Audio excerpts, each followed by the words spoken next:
तो संप्रभुता जो है वो राज्य के 4 मौलिक तत्वों में से एक है। हमने पहले भी बताया था आप लोगों को कि राज्य के 4 मौलिक तत्व हैं जिनके बिना राज्य बन नहीं सकता। पहला जनता, दूसरा भूभाग, तीसरा सरकार और चौथा संप्रभुता। संप्रभुता ही एक ऐसा तत्व है जिसके बिना राज्य की कल्पना नहीं की जा सकती। यहाँ पे लास्की कहते हैं कि संप्रभुता के कारण ही राज्य अन्य सभी प्रकार के मानव समुदाय से भिन्न है। अब let us see the genesis of the word sovereignty. Sovereignty एक लैटिन शब्द है सुपरनस, ठीक है, SUPERNUS, सुपरनस। और सुपरनस का मतलब होता है पावर और सुप्रीम पावर, सर्वोच्च शक्ति।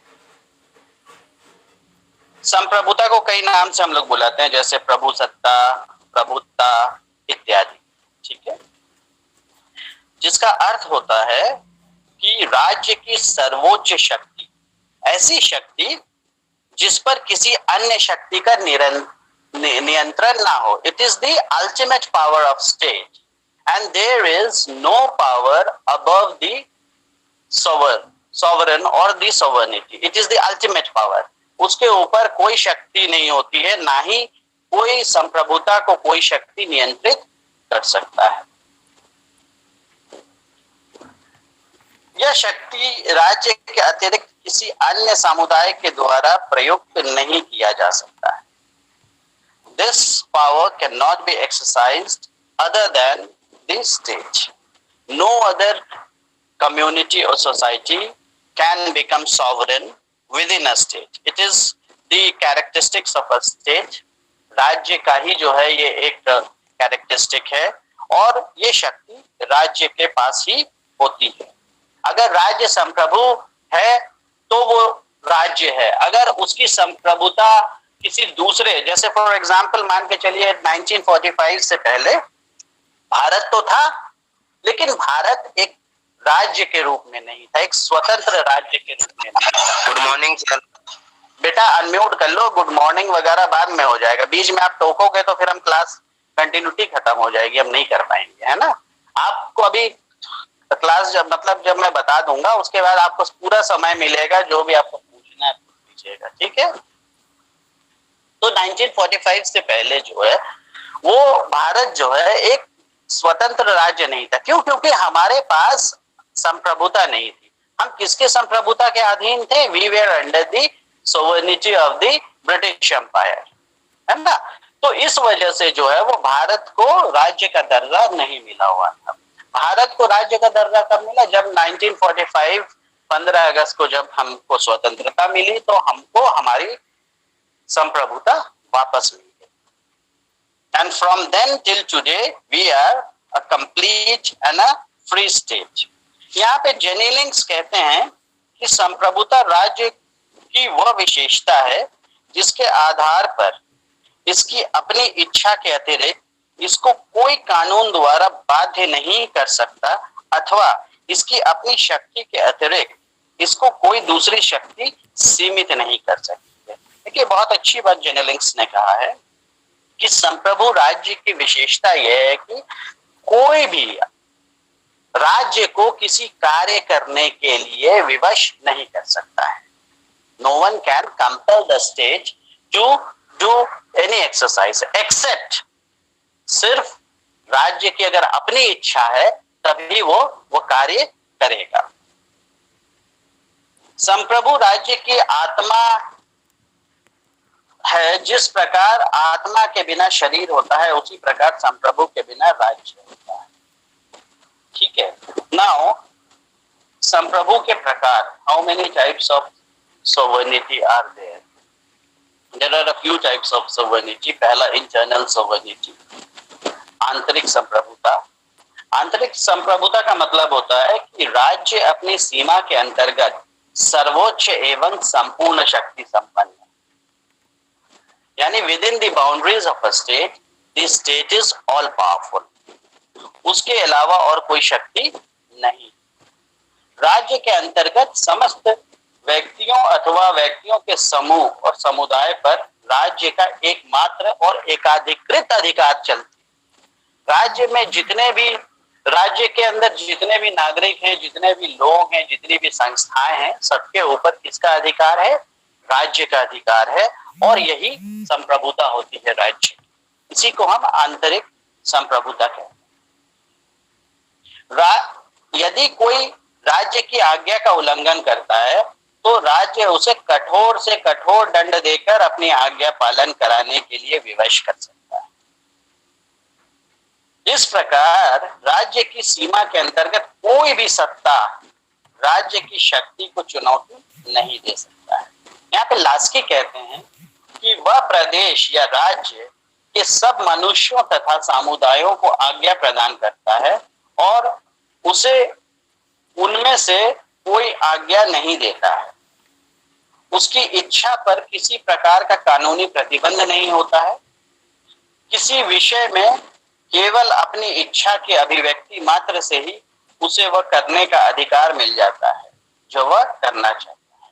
तो संप्रभुता के बारे में, राज्य, एक संप्रभु राज्य के बारे में लास्की क्या कहते हैं कि उसकी इच्छा जो है, राज्य की, संप्रभु की जो इच्छा है वही आज्ञा है और वो जिसको भी जो आज्ञा देता है वो उस आज्ञा का पालन करने के लिए विवश होता है। अगर वो नहीं करता है, कोई व्यक्ति अगर राज्य की इच्छा का या राज्य की आज्ञा का पालन नहीं करता है तो राज्य उसे दंड देकर उस आज्ञा का पालन कराने के लिए विवश करता है। जैसे कि राज्य की आज्ञा क्या होती है? राज्य की आज्ञा जो है वो कानून होती है। It is the law of the land, that is the wish of the state और that is the order of the state. अब जो व्यक्ति राज्य के द्वारा बनाए गए कानूनों का उल्लंघन करता है तो उसके लिए क्या व्यवस्था है कि उसको उस कानून के उल्लंघन करने के लिए, यानी कि राज्य की उस आज्ञा का उल्लंघन करने के लिए उसको दंड दिया जाता है। दंड किस लिए दिया जाता है? वो पनिशमेंट दिया जाता है। किस लिए दिया जाता है? ताकि वो राज्य की आज्ञा का पालन। गार्नर कहते हैं प्रत्येक पूर्ण राज्य में किसी व्यक्ति, परिषद या जन समुदाय की सामूहिक इच्छा को कानून रूप में व्यक्त करना और उसका पालन कराने को सर्वोच्च सत्ता प्राप्त होती है, अर्थात उसे आदेश देने और उसका पालन कराने का अंतिम अधिकार प्राप्त है। प्रत्येक पूर्ण स्वतंत्र राज्य में किसी व्यक्ति, परिषद, यानी कि एक राज्य में, कंप्लीट स्टेट में, यहाँ पे जो पूर्ण राज्य का मतलब एक सॉवरन स्टेट में, एक राज्य को अपने अंतर्गत आने वाले, यानी कि उसकी जो बाउंड्रीज है उसके अंदर आने वाली हर चीजों पे किसका नियंत्रण होता है? राज्य का नियंत्रण होता है। और उसकी आज्ञा, चाहे वो व्यक्ति हो, चाहे वो संस्था हो, चाहे वो समुदाय हो, उसकी आज्ञाओं का पालन करना उसके लिए अनिवार्य होता है। अगर आज्ञाओं का पालन नहीं किया जाता है, उनका उल्लंघन किया जाता है तो राज्य के द्वारा उसको दंडित किया जाता है। The state punishes. और ये पनिशमेंट देने का जो पावर है, this is also a part of the sovereignty of a state. दूसरी है द एक्सटर्नल सॉवरेनिटी, बाह्य संप्रभुता। बाह्य संप्रभुता से हमारा मतलब है कि राज्य किसी बाहरी शक्ति के नियंत्रण में नहीं है। अगर आप, इसका मतलब क्या हुआ कि the state is not controlled by any external power और एक्सटर्नल फोर्सेस। इसीलिए आप जब देखिएगा जो अंतरराष्ट्रीय पटल होती है उसमें हर स्टेट को इतने सारे रेगुलेटरी अथॉरिटीज वगैरह बनी हुई है और इतने ग्लोबल ऑर्गेनाइजेशंस बना हुआ है, लेकिन कोई भी जो है वो राज्य को बाध्य नहीं कर सकता है किसी कार्य को करने के लिए। क्यों? क्योंकि राज्य संप्रभु होता है। ये राज्य के ऊपर है कि वो किसी की बात माने या किसी की बात ना माने। अक्सर ये देखा जाता है कि जब ग्लोबल कम्युनिटी या ग्लोबल ऑर्गेनाइजेशंस की बात कोई राष्ट्र नहीं मानता है तो उस राष्ट्र के खिलाफ दूसरे जो राष्ट्र हैं वो लामबंद हो जाते हैं और कोहर्सिव मेजर्स लेना शुरू करते हैं, है ना। जैसे कि सैंक्शंस लगा देना, उसको अलग थलग कर देना, उसको लोन नहीं देना। तो और अगर बात आगे तक बढ़ जाए तो यहाँ तक कि युद्ध भी कर सकते हैं वो। जैसे कि फॉर एग्जांपल गल्फ वॉर में क्या हुआ, जब इराक ने नहीं माना तो तो ग्लोबल कम्युनिटी ने उसके खिलाफ जंग की। तो इस तरीके का जो है वो कोहर्सिव मेजर्स राज्य लेते हैं, क्योंकि राज्य को किसी की बात मानने या ना मानने की पूरी छूट होती है। वो अगर चाहे तो मान सकता है और वो अगर न चाहे तो नहीं मान सकता है। यदि राज्य की संप्रभुता कुछ अंश तक अंतरराष्ट्रीय नियमों द्वारा मर्यादित है अथवा उसकी संप्रभुता पर कुछ अंतरराष्ट्रीयता की शर्तें लागू होती है, तो इसका मतलब ये नहीं है कि संप्रभुता पर आघात है, बल्कि यह है कि राज्य ने अपनी इच्छा से इसे स्वीकार किया। और कैसे करता है राज्य इसकी अपनी इच्छा से इसको स्वीकार? ट्रीटीज के माध्यम से, एग्रीमेंट्स के माध्यम से। जो एग्रीमेंट्स होते हैं, जो ट्रीटीज होते हैं, international treaties and international agreements जो होते हैं, उन पे हस्ताक्षर करके राज्य ये स्वीकृति देती है कि वो उन पे अमल करेगा। और ये जो है वो पूर्णतः जो है वो राज्य की स्वेच्छा पर है कि वो उस पे अमल करे या उस पे अमल ना करे। वो किसी ट्रीटी पे साइन करे, किसी प्रोटोकॉल को फॉलो करे या ना करे, ये उसके ऊपर, उसकी स्वेच्छा के ऊपर डिपेंड करता है।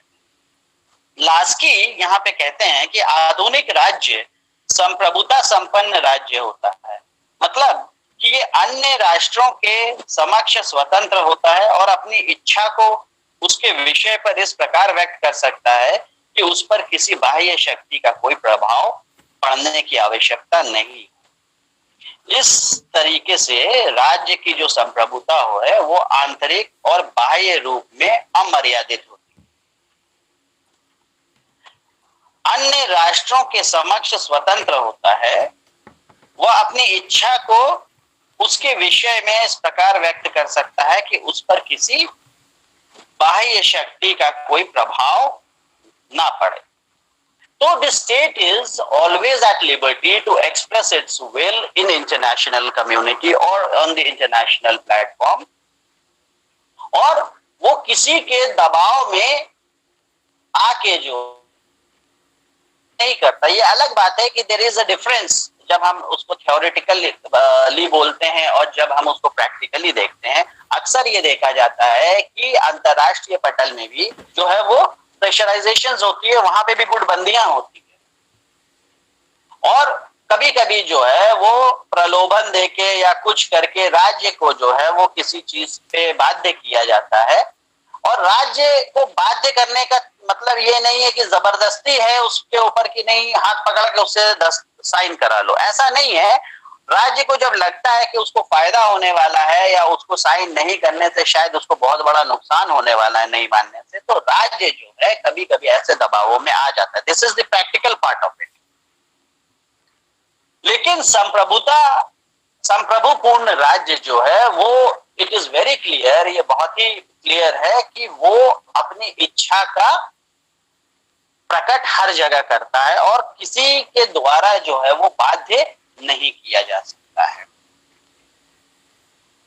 तो these way the two types of sovereignty, दो तरीके का सॉवर्निटी था कि एक वो आंतरिक मामलों में किस तरीके से संप्रभु है और दूसरा वो बाह्य मामलों में उसकी संप्रभुता किस प्रकार से है। कुछ डेफिनेशंस हैं, अगर आप लोग लिखना चाहें तो लिख सकते हैं। जैसे जीन बोदा, ठीक है, जीन बोदा ने कहा है कि sovereignty is the supreme power over citizens and subjects unrestrained by the laws. Sovereignty is the supreme power over citizens and subjects unrestrained by the laws. संप्रभुता नागरिक तथा प्रजा के ऊपर वो परम शक्ति है जो कानून से नियंत्रित नहीं है।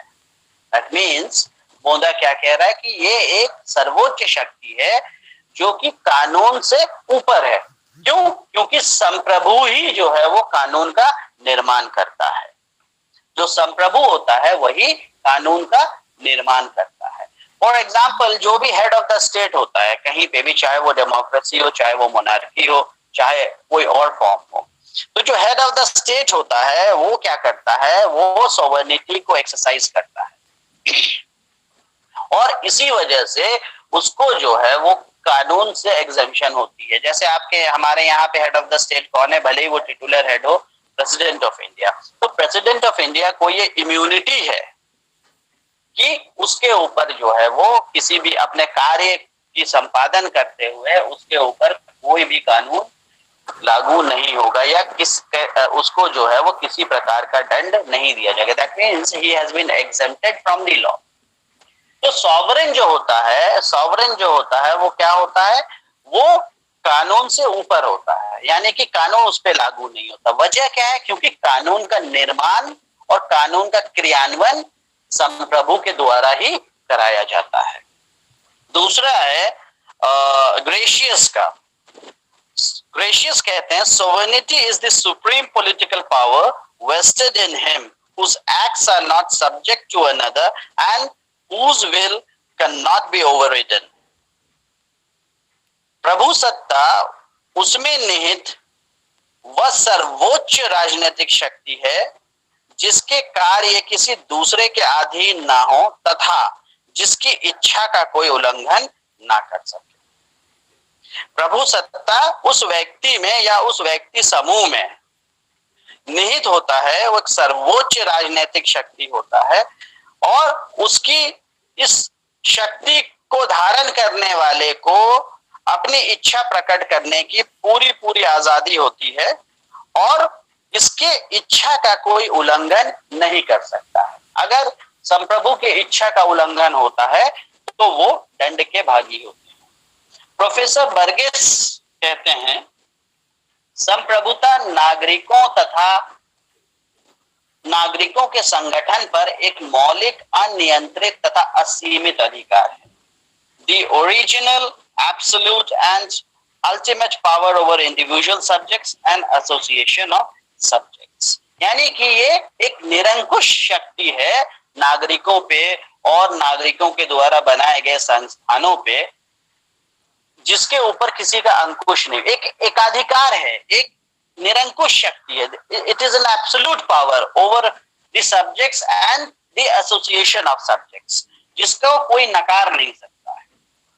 जेलिनिंग्स कहते हैं कि संप्रभु राज्य का वो गुण है जिसके कारण वह अपनी इच्छा के अतिरिक्त किसी दूसरे की इच्छा या बाहरी शक्ति के आदेश से बाध्य नहीं है। It is the Jenneling says, it is the characteristics of the state in virtue of which it cannot be legally bound except by its own will or limited by any other power than itself। यहाँ पे फिर उसी बात को जेनिलिंग्स कह रहे हैं कि वह उसको कोई बाध्य नहीं कर सकता है, उसकी इच्छा को कोई इन्फ्लुएंस नहीं कर सकता है। उसको बाध्य या उसको इन्फ्लुएंस अगर कोई कर सकता है तो वो संप्रभु खुद है। संप्रभु जो चाहेगा वही वो करेगा। अब एक बहुत महत्वपूर्ण नाम है जॉन ऑस्टिन का। ऑस्टिन ने जो है वो थ्योरी ऑफ सॉवर्निटी, ऑस्टिन की थ्योरी ऑफ सॉवर्निटी आगे चल के हम लोग इस पर चर्चा करेंगे। जॉन ऑस्टिन ने संप्रभुता की परिभाषा दी, कुछ इस प्रकार से दिया, यदि कोई निश्चित मानव श्रेष्ठ किसी अन्य मानव श्रेष्ठ की आज्ञा का पालन नहीं करता है तथा किसी समाज के बड़े भाग से स्वाभाविक रूप से आज्ञा का पालन करवाता है तो वो मानव श्रेष्ठ संप्रभु है तथा वह समाज राजनीतिक और स्वतंत्र है। It is the characteristics. तो इसका मतलब जो है वो ऑस्टिन का कहने का मतलब है कि कोई एक श्रेष्ठ व्यक्ति जो पूरे समाज, यानी कि यहाँ पे समाज क्या है, द स्टेट, ठीक है, एक पूरे समाज या समाज का एक अधिक जो हम कहते हैं एक अधिक भाग के लोगों से अपनी आज्ञा को मनवाने में सक्षम है, ऐसा व्यक्ति जो है वो संप्रभु होता है। फॉर एग्जाम्पल जैसे डेमोक्रेसी की अगर हम बात करते हैं, प्रजातंत्र की हम बात करते हैं, तो कौन सा शब्द हमारे सामने सबसे पहले? तो बहुमत। सर्वमत की बात नहीं आती है, बहुमत की बात आती है। तो बहुमत के द्वारा जो है वो सरकार चुनी जाती है, यानी कि उस बहुमत के द्वारा जो है वो सरकार का जो है वो साख उस बहुमत पे होती है सरकार की जिसको हम कहते हैं कि पसंद, उस बहुमत की पसंद सरकार होती है और वो बहुमत जो है वो उसकी श्रेष्ठता को मानता है और उसके बाद जब सरकार बनती है तो वो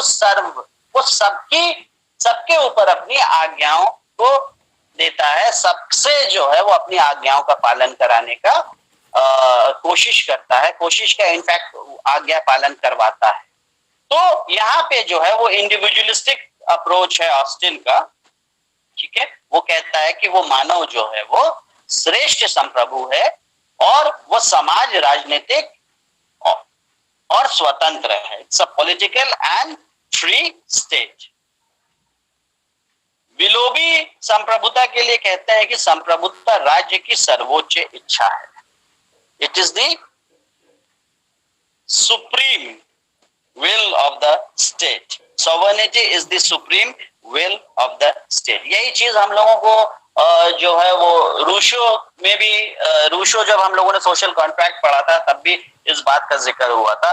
तीनों ने सोवर्निटी के बारे में बताया था, जॉन लॉक ने भी बताया था, हॉब्स ने भी बताया था, रूशो ने भी बताया था। और रूसो ने क्या कहा था, एक सामान्य इच्छा की बात करी थी, एक जनरल विल की बात करी थी। उसी का मैनिफेस्टेशन विलोबी यहाँ पे कह रहे हैं कि सोवर्निटी क्या है, it is the supreme will of the state, राज्य की सर्वोच्च इच्छा है। वुड्रो विल्सन जो कि अमेरिकन प्रेसिडेंट रह चुके हैं, वो कह रहे हैं कि वह शक्ति जो सदा क्रियाशील रहकर कानून बनाती है और उसका पालन कराती। Sovereignty is the daily operative power of framing and giving efficacy to the laws. संप्रभु वो शक्ति है जिसके माध्यम से राज्य जो है वो कानून बनाता है और उसका क्रियान्वयन करता है। जेंक्स कहते हैं कि संप्रभुता वो अंतिम और अमर्यादित अधिकार है जिसकी इच्छा से ही नागरिक कुछ कर सकता है। जेंक्स जो है वो कहता है sovereignty is an authority which is the last resort, controls absolutely and beyond appeal the actions of every individual member of the community. तो वो अंतिम और अमर्यादित अधिकार है जिसकी इच्छा से ही नागरिक कुछ कर सकता है। यानी कि ये एक निरंकुश अधिकार है जिसको कहीं पे हम चैलेंज भी नहीं कर सकते। संप्रभु की किसी भी अधिकार को हम या किसी भी आज्ञा को हम चैलेंज नहीं कर सकते। एक अल्टीमेट सोर्स ऑफ पावर है, एक एब्सोल्यूट पावर है, निरंकुश है। इसीलिए इसको निरंकुश कहा जा रहा है क्योंकि ये राज्य की सर्वोच्च शक्ति जिसे हम संप्रभु कह रहे हैं उसके ऊपर कोई और शक्ति नहीं। ठीक है, तो आज जो है वो सॉवर्निटी के डेफिनेशंस और उसके बारे में मैंने आपको थोड़ा सा बताया।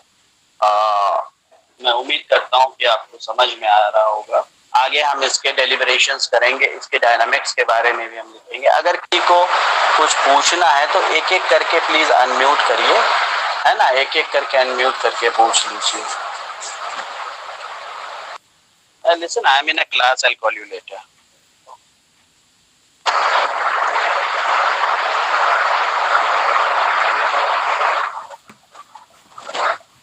हाँ, किसी को अगर कुछ पूछना है तो एक एक करके अनम्यूट कर लीजिए। आप लोगों ने सबने चैट बॉक्स में अपना रोल नंबर और नाम लिख लिया होगा।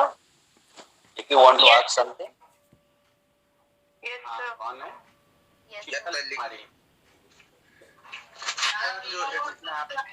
सर जो हांगकांग है बेटा, एक एक करके।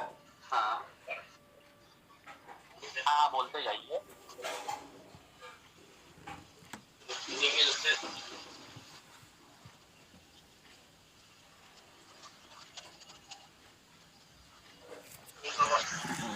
सर बुक का नाम पूछना है।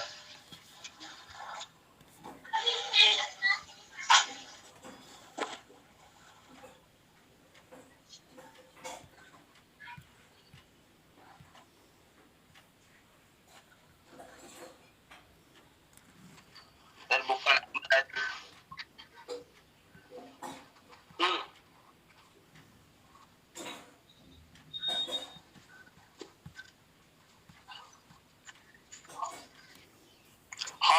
सर, वो सॉवरन माना जाएगा? नहीं बेटा, ऐसा है ना, हांगकांग की पोजीशन एक दूसरा है। फॉर एग्जांपल हांगकांग जो है वो पहले it was a British colony, ठीक है।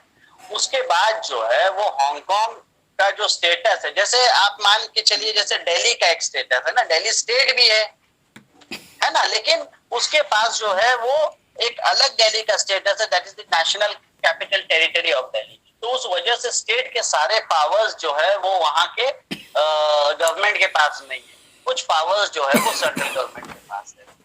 इसी तरीके से हांगकांग जो है वो एक स्पेशल एडमिनिस्ट्रेटिव रीजन है, कहाँ किसका, चाइना का। It is called, Hong Kong is called HKSAR, Hong Kong special administrative region of the people's republic of China, है ना। तो this is under the occupation of the Chinese government, ठीक है। Okay sir, Am I clear? हाँ, समझ गए आप मेरी बात को ना। ये पहले अंग्रेजों के कॉलोनी था जैसे हम लोग थे, उसके बाद जो है ये ट्रांसफर हो गया इसके राइट्स, और इसके जो है वो एडमिनिस्ट्रेटिव राइट्स किसको ट्रांसफर हो गया, वो चाइना को ट्रांसफर, है ना। और जब चाइना को ये ट्रांसफर हो गया तो इसका एक स्पेशल स्टेटस है, इसको हम लोग HKSAR बोलते हैं, that is Hong Kong special administrative region of people's republic of China, ठीक है। ये सर, तो इसका ब्रिटिश से कोई लेन देन नहीं रह गया अब, मतलब हांगकांग का? अरे वो बस कॉमनवेल्थ का मेंबर होगा, है ना, जैसे हम लोग भी कॉमनवेल्थ नेशंस के मेंबर हैं, ऐसे कॉमनवेल्थ नेशन के मेंबर होगा। एडमिनिस्ट्रेटिवली जो है वो ब्रिटिश से कोई मतलब, ठीक है। यस। और किसी को बेटा अच्छा ये होगा कि आप जो है वो टॉपिक से रिलेटेड क्वेश्चन पूछिए।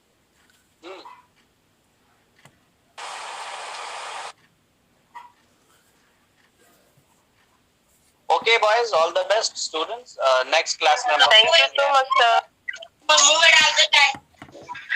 Thank you sir. Thank you बेटा। Thank you, sir. Thank you sir.